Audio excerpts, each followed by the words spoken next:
So hi friends, welcome to my channel. So ఈరోజైతే ఒక update అయితే తీసుకురావడం జరిగింది. సో అదేంటంటే అప్డేట్ కాదు, ఇది ఒక న్యూస్ మీ అందరికీ తెలియజేసేటట్టు చేస్తున్నాను.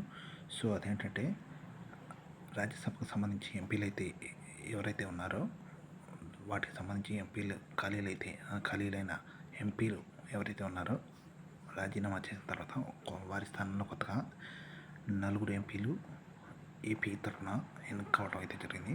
సో ఆ 4 కూటమి ప్రభుత్వం అయితే ఎన్నుకోవడం జరుగుతుంది. ఎంతమందిని పంపాలి, ఈక్వేషన్స్ పద్ధతిలో అయితే ఎవరెవరినైతే పంపించాలని అయితే ఇరు కూటమి పార్టీ నేతలందరూ కలిసి ఎన్నుకోవడం అయితే జరిగింది. సో ఈ లెక్కన కూటమిలో పార్టీకి సంబంధించి కూటమి పార్టీలకే 4 ఎంపీ సీట్లు అయితే రావడం జరిగింది. వాటిలో మూడు టీడీపీ పార్టీ, 1 జనసేన పంచుకోవాలని నిర్ణయించింది.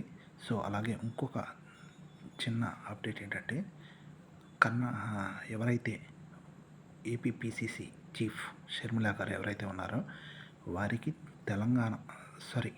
కర్ణాటక నుంచి వారిని రాజ్యసభకు పంపించాలని మొదటైతే కాంగ్రెస్ అధిష్టానం నిర్ణయం అయితే తీసుకుంది. సో ఇప్పుడు షర్మిల గారిని అయితే కర్ణాటక రాజ్యసభ నుంచి అయితే మాత్రం ఆమెనైతే తీసుకోవట్లేదని మనకైతే అప్డేట్ అయితే వచ్చింది. So thank you for friends, thank you for watching. Please like, do subscribe.